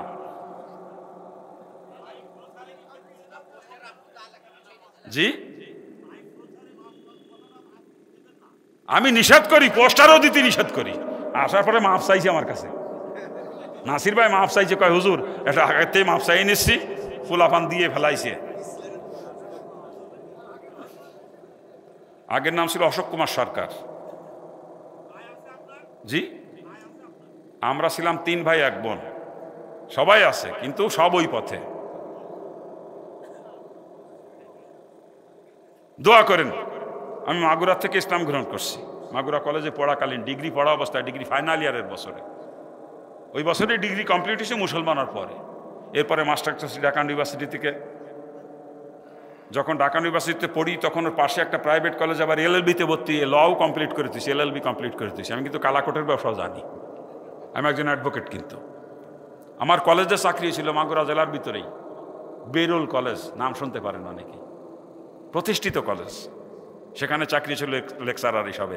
7 মাস চাকরি করে পদ্মার খেলা হয়, মেয়েদেরকে পড়াইতে হয়, চাকরি ছেড়ে দিলাম, দিয়ে মাদ্রাসায় যে ভর্তি হলাম। মাদ্রাসায় ভর্তি হয়ে দাওরা পর্যন্ত লেখাপড়া করছি আপনাদের দোয়ায়। বর্তমান 3টা মাদ্রাসার প্রতিষ্ঠাতা পরিচালক আমি। 3টা মাদ্রাসার, একটা দাওরা পর্যন্ত, একটা জামাতে সারে বেকায়া পর্যন্ত, আর একটা শুধু হেফসখানা নুরানি। 3টা মাদ্রাসার প্রতিষ্ঠাতা পরিচালক আমি। দোয়া করবেন আল্লাহ পাক যেন আমার এই খেদমত কবুল করে। আমি দুনিয়ার কুত্তা না বাজান, সম্পদ কামাই করার জন্য মুসলমান হই নাই, জাহান্নামেতে বাঁচার জন্য মুসলমান হয়েছি। ভুল বুঝেন না। ইসলাম গ্রহণ করছি 35 বছর, বক্তাগিরি করতেছি 30 বছর ধরে। 30 বছর বক্তাগিরি করতেছি। সম্পদের লোভ থাকলে ঢাকা গুলিস্তানের আশেপাশে, গুলিস্তান 0 পয়েন্টের আশেপাশে জমি কিনে কবে 30-40 তলা বিল্ডিং করতে পারতাম আমি। এই 30 বছর বক্তাগিরি করি, হিসেব করেন কত টাকা কামাই করেছি আমি। বক্তাদের বাড়ি গাড়িতে সময় লাগে না তো। 3 দিনের বক্তারা ঢাকা শহরে ফ্ল্যাট কিনেছে, ঢাকায় জমি কিনে বাড়ি বানাইছে। 3 দিনের বক্তা, কি ডাটের গাড়ি বক্তাদের। আমার একটা গাড়িও নাই, আমি বাই রোডে চলাচল করি, কখনো লঞ্চে, কখনো বাসে, কখনো অটোয়, কখনো CNG-তে, যখন যেটা পায়। আবার মাঝে মাঝে প্লেনেও উঠা লাগে সময় বাঁচানোর জন্য। নিজের একটা গাড়িও নাই, কত কষ্ট করে সফর করি। এই আজকে ঢাকাতে আইছি, গতকালকে ঢাকায় প্রোগ্রাম ছিল, ঢাকার থেকে আসছি, ফেরিঘাটে 4 ঘন্টা জ্যামে আটকা। কালকে রাত 9:30টার দিকে ফেরি বন্ধ হয়ে গেছে কুয়াশার কারণে, আর আজকে সকাল 10টার পরে ফেরি ছাড়ছে। সারা রাত্রের গাড়ি, সকাল 10টা পর্যন্ত যত গাড়ি আইছে সব আটকা। তা আমরা তো পিছনে পড়েছি সিরিয়ালে, 4 ঘন্টা লেট ফেরিঘাটে আজকে। এত কষ্ট, নিজস্ব গাড়ি থাকলে তার এই কষ্টটা হয় না, হয় নাকি? আমি কষ্ট করি শুধু ইসলামের জন্য, দিনের জন্যে। আমার পরিবারের খরচ খুব কম, একটা মাহফিলের হাত দিয়ে টাকাও পুরো মাসে লাগে না আমার সংসারে, কিন্তু আমি 30 দিন কষ্ট করি শুধু মাদ্রাসার জন্য। 3টা মাদ্রাসা চালাই, আজ পর্যন্ত কারো কাছে হাত পাতি বলি না যে আমার মাদ্রাসার জন্য 5টা টাকা দেন। ও সাথে গেলি টাকা দেয় 3 ডে, আর কথা কয় 33, শুনবে কি এখন? আমি কি সেই বাপের বলা যে 3 টাকা জন্য 33 কথা শুনবো? হ্যাঁ, মাদ্রাসা করেছি, পারলি চালাবো, নালি বন্ধ করে দেবো। তবে উপযাজক হয়ে দিলে নি, সারা বিশ্বের মানুষ দেয় উপযাজক হয়ে, মাদ্রাসার অ্যাকাউন্টে পাঠায় দেয়। জার্মানির থেকে আল্লাহর এক বান্দা, সিলেট বাড়ি ছিল, জার্মানের নাগরিক, এখন জার্মান চাকরি করে, 5 লাখ টাকা পাঠায় দিয়েছে মাদ্রাসায় এই কয়দিন আগে। সৌদির থেকে এক আল্লাহর বান্দা টাঙ্গাইল বাড়ি, 2 লাখ টাকা পাঠায় দিয়েছে। ভোলার এক কন্ট্রাক্টর 1 লাখ টাকা পাঠায় দিয়েছে। কক্সবাজারে চিংড়ি মাছের ব্যবসা করে এক আল্লাহর বান্দা, বাড়ি টাঙ্গাইল, কক্সবাজারে চিংড়ি কুনায় যে না, রেনুর ব্যবসা, 50,000 টাকা পাঠায় দেয়। এভাবে দেয় মানুষ। এই যে মাহফিলে যায়, সারা দেশে ঘুরি, শ্রোতারা মুসাফা করার সময় আখরি মোনাজাতের পরে 1000 টাকার নোট, 500 টাকার নোট, 200, 100 অনেকেই হাতের মধ্যে গুঁজে দেয়, কয় হুজুর আপনার মাদ্রাসার জন্য দিলাম। এই উপযাজক হয়ে যেটা দেয়, এটা কি ফেরত দিতে পারবো? ওটা ফেরত দিলে ওই লোকটাকে আখেরাত থেকে বঞ্চিত করা হয়ে যাবে। একজন মানুষ মাদ্রাসা দান করে আখেরাতের ব্যাংকে জমা করতে চায়, তাকে বঞ্চিত করার এখতিয়ার আমার নাই, এই জন্য বাধ্য হয়ে নিতে হয় ওটা। এই উপযাজক হয়ে যা আসে, আমি গুনাহগার যা কামাই করি, এইটা দিয়ে আল্লাহ পাক আমার 3টা মাদ্রাসা চালাইতেছে, দোয়া করেন। আমার দাওয়াত দিয়ে টাকা একটু বেশি দিতে, এটা নিয়ে কতজন কত সমালোচনা করে। কি করব, আমি কি মাদ্রাসা বন্ধ করে দেব? মাদ্রাসা না থাকলে টাকা আমার দিয়া লাগতো না। আমি দুনিয়ার কুত্তা না, আগেই বলছি। শুধু আমার আসা যাওয়ার গাড়ি ভাড়া দিতেন, আমার সংসারের জন্য সীমিত কয়টা পয়সা দিতেন, চলে যাইত আমার মাদ্রাসা। বললাম না, একদিনের হাদিয়া টাকাও লাগে না পুরো মাসে সংসারে, কিন্তু 30 দিন কষ্ট করি শুধু মাদ্রাসার জন্য। এই কষ্ট আমার মাদ্রাসার জন্য। আমি একটা খাদেম রাখি না, যাদের যে সমস্ত বক্তাদের নিজেদের গাড়ি নাই, তারা ভাড়া করে নিয়ে আসে প্রাইভেট কার। আমি একটা ঢাকাতে একটা গাড়ি নিয়ে আসলে আপডাউন আমার 10,000 টাকা ভাড়া দেওয়া লাগতো মিনিমাম, কি কান? কিন্তু আমি আইসি, আমার লাগিয়েছে 650 টাকা জিনেদা পর্যন্ত, আর জাতি লাগবে না 650, আর এদিক ওদিক দিয়ে আর কিছু খরচ আছে, এই গড়ে এই টাকার মধ্যে আমার আপডাউন খরচ হয়ে যাচ্ছে। বাকি টাকা আমি মাদ্রাসায় খরচ করি। এটা খাদেম রাখি না সাথে কোনোদিন। কেন জানেন? এই খাদেম যদি রাখি, যেই টাকা আমার গাড়ি ভাড়া যায়, খাদেমের পিছনে সেই টাকা চলে যায়। আমি হোটেলে খাই, খাদেমরে খাওয়ানো লাগে, আবার সে বেচার আমার পিছনে ঘুরবে, তার সংসার আছে না। এ দিয়ে দেখা যায় খাওয়া খরচ দিয়ে, গাড়ি ভাড়া দিয়ে, সংসার খরচ দিয়ে মাসে 70-80 হাজার টাকা চলে যায় খাদেমের পিছনে। আমি একা কষ্ট করে চলি, আমার কষ্ট হয় অনেক, একা চলি, তবু খাদেম রাখি না। ওই টাকা মাদ্রাসায় খরচ করি। আমি এই কষ্ট করি শুধু মাদ্রাসার জন্য। আর আমি কটা টাকা নিই মাদ্রাসার জন্য, এ নিয়ে কত সমালোচনা দিবার মোটে চায় না। দাওয়াত দিয়ে নেয়, এক কথা কয়ে যে এই দেবো, পরে দেওয়ার সময় ঠাইসে ধরে কম দেওয়ার চেষ্টা করে। ঠিক নাসির ভাই করে চেষ্টা, কম দেওয়ার চেষ্টা করে। কি করব বলেন? আমি কি মাদ্রাসা বন্ধ করে দেব? হ্যাঁ, তো এত সমস্যা বুঝলাম না। আর কত বক্তা নেছে 80,000, 1 লাখ, 1,20,000 নেছে এক মাহফিলে। তাই এক দিনে 3 করে মাহফিল এক বক্তা। আমি তো একটার বেশি মাহফিল করি না, কোনোদিন একটার বেশি করি না। এই জন্য 30 বছর মাহফিল, 30 বছরের মধ্যে একটা মাহফিল আমার কোনোদিন মিস হয় নাই, একটা মাহফিল 30 বছরে। আর ও বক্তাকের খবর নিয়ে দেখেন, দাওয়াত নাই 3 সাইড দিয়ে, 1-2 যায়, আর বাদ বাকি জাতি পারে না, তখন মিথ্যে কথা কয়। আমার গাড়ি নষ্ট হয়ে গেছে, ভাই আমার শাশুড়ি মরে গেছে। ও শাশুড়ি জীবনে কতবার মরছে তার হিসেব কিতাব নেই। তা দোয়া করেন আমার জন্য। কি দোয়া করবেন না? নিজের জন্য কোনোদিন হাত পাতিনি কারো কাছে, মাদ্রাসার জন্য হাত পাতি না। আরে মুসলমানের 3 দিন না খেয়েছিলাম, 3 দিন 3টা রাত ক্ষুধার যন্ত্রণায় ঘুমাইতে পারি নাই। তারপরেও স্যার না পয়সার জন্য হাত পাতি নাই, কারো হাত পাততে পারি নাই। একটা চিন্তা করে যে আমার বাপ এত বড় ধনী মানুষ, আজকে আমি যদি হাত পাতি, হিন্দুরাও টিটকেরি করবে, দেখছো রে এত বড় লোকের ছেলে আজকে মুসলমানে বিক্রি করে বেড়াইতেছে, তখন ইসলামের বেইজ্জতি হয়ে যাবে। ইসলাম তো ভিক্ষাবৃত্তির ধর্ম না। যে ইসলামের জন্য বাপ ছাড়ছি, মা ছাড়ছি, আত্মীয় স্বজন ত্যাগ করছি, বাপের কোটি কোটি টাকা সম্পদ ফেলে রেখে চলে আসছি, আবার আমার কারণ সেই ইসলামের বেইজ্জত অসম্ভব। আমি না খেয়ে মারা যাবো, তবুও হাত পেতে কোনোদিন ইসলামকে কলঙ্কিত করব না। 3 দিন না খেয়ে থাকার পরে লজিং ঠিক হয়েছে, 4 দিনের দিন লজিং বাড়ি যে ভাত খাইছি, 3 দিন না খেয়ে থেকে, তবু হাত পাতি না, চারে না পয়সার জন্য। মাদ্রাসার জন্য হাত পাতি না, নিজের জন্যও হাত পাতি না। তবে দিনের স্বার্থে মাঝে মাঝে হাত পাততে হয়। আজকে একটু আগের থেকে নিয়ত করছি, দিনের জন্য একটু হাত আপনাদের কাছে পাতবো, দিনের স্বার্থে, আমার নিজের জন্য নয়, দিনের স্বার্থে। যদি হাত পাতি দেবেন, আমার হাতে দেবেন। আপনাদের কাছে যাবো না, কার কাছে যাবো? আপনার তো আমার ভাই, নাকি ভাই বলে মানেন না আমারে? ভাইয়ের কাছে ভাইয়ের দাবি, এটা কোনো মুসলমানের কাছ থেকে আমার হাত খালি হাতে ফিরবে না। যে যেইখানে আছেন, মঞ্চে, ময়দানে, রাস্তায় দাঁড়িয়ে বসে কোনো কৈফিয়ত চলবে না। মুসলমান হলে দিতে হবে আমার হাতে। আর দ্বিতীয় যদি মন না চায়, কারণ আমি ওরই পদ আপনার দিয়া লাগবে না। আমি ওরই পদ হরে কৃষ্ণের কাছে হাত পাতি নাই, হাত পাচ্ছি আব্দুর রহিম, আব্দুল খালেক, আব্দুল জব্বারের কাছে, নাকি বলেন? আবার হরিদাসী কালিদাসীর কাছেও হাত পাতি নাই, হাত পাচ্ছি রহিমার কাছে, ফাতিমার কাছে, খাদিজার কাছে। এই জন্য কোনো মুসলমান নরের কাছ থেকে আমার হাত খালি হাতে ফিরবে না। যে যেইখানে আসেন ও মাইক আলাবা যদি মুসলমান হয়তো মাইক আলারও দিয়া লাগবে, থাকে যদি পকেটে, থাকতে না দিয়ে চলে যাবেন, আমার দাবি থেকে যাবে। আর 4 আনা 8 আনা 5 টাকা দিয়ে 10 টাকা দিয়েন না, কেউ ভিখারি ছেলে বিক্কে দেবেন। আমার বাপ কোটি কোটি টাকার মালিক, সেটি হিসেব করে দিয়েন। 1000 টাকার নোট যদি আপনাদের কারো পকেটে থাকে, ওইটা বের করে দিয়ে দিতে হবে আমার হাতে, ওইটাই দাবি আপনার কাছে।